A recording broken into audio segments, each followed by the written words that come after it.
welcome to my channel. Today we are going to start the new topic, that is the chapter number 7, coordinate geometry. In this coordinate geometry they have some important questions, LAQs and SAQ, VSAQ. So today we are explaining LAQs. आज हमने LAQs पढ़ना है सिर्फ chapter number 7 के. तो वो question है जो आपको प्रॉब्लम यानी लेंथी दिखती है, यानी तो प्रॉब्लम में क्वेश्चन देखते कि फॉर्मूला याद नहीं होता. तो हमको करना क्या है, फाइंड द कोऑर्डिनेट्स पॉइंट्स.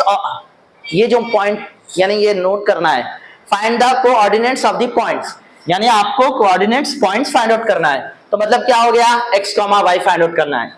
पहला वाला क्वेश्चन समझने के लिए, which divides the line segment, which divides the line segment the point 4, -3. One point is given, second point also given. Now in this question there are 2 points are given, 4, -3, 8, 5 in the ratio m1 is to m2 internally.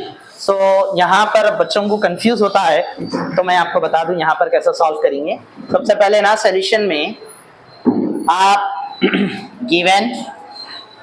given the vertices are there. So this vertices 4, -3 and 8, 5. This is x1, y1, x2, y2. ये दो vertices दे दिया. Then in the ratio means m1 is to m2 बोल के लिख लो आप. तो that is 3:1. मतलब m1 की वैल्यू 3 है, m2 की वैल्यू 1 है. ये आप लिखने के बाद इंटरनली फॉर्मूला यूज करना है. इंटरनली फॉर्मूले के लिए x, y आपको लिखना है पहले m1. देखो फॉर्मूला भी याद दिला दूंगा आपको, सिर्फ m1 लिख के बाद x लिख दो प्लस m2 x लिख दो, फिर उसके बाद m1 प्लस m2. फॉर्मूला याद करने का तरीका, m1 लिखो x, m2 लिखो x, m1 प्लस m2. मैं बताता हूं क्या करना है. वहां पर m1 y plus m2 y by m1 plus m2. ये फॉर्मूला हम इस तरीके से लिखने के बाद, यहाँ 1 है तो यहाँ बाजू क्या आएगा 2, यहाँ 2 है तो 1, यहाँ 1 है तो 2, यहाँ 2 है तो 1. मतलब फॉर्मूला रखने की भी जरूरत नहीं है.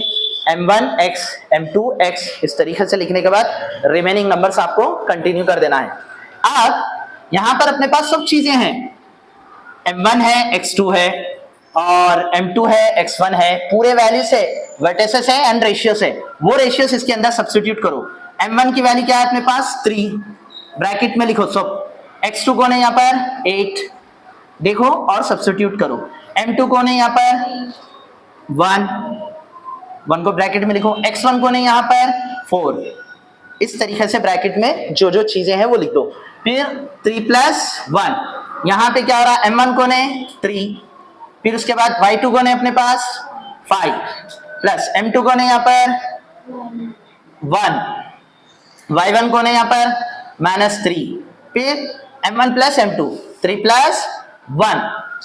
यहाँ पे आपको 3 8 24, 1 4 4 by 3 + 1 4. यानी सिंपल मल्टीप्लीकेशन करना है ब्रैकेट्स को. 3 5 15.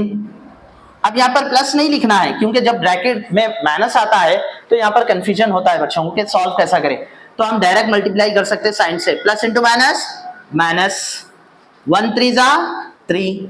ये छोटे छोटे सिंप्लीफिकेशन है जो प्रॉब्लम आपको एग्जामिनेशन में प्रॉब्लम आती है और सिंप्लीफिकेशन रॉन्ग कर देते, आंसर्स नहीं आते करेक्ट. 3 + 1 4. अब आप देखेंगे 24 + 4 कितना हो गया 28 डिवाइडेड बाई 4. 15 में से 3 निकाल दो 12/4. ऐसा सॉल्व करना है स्टेप बाय स्टेप. अब इसको 2 के टेबल से जाता, 2 2 2 1 2 4 2 1 2 7.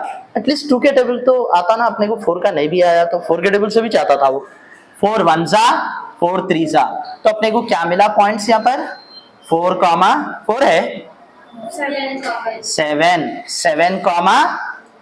3. That is the coordinates of the points जो हमको फाइंड आउट करना था. Any doubt? ये इंपॉर्टेंट है, समझो अच्छे से. Find the coordinates of the points means we have to x, y and which divides the line segment. There is given 2 vertices and in the ratio m1 is to m2 internally. Formula apply करें, substitute करें. Right on fast.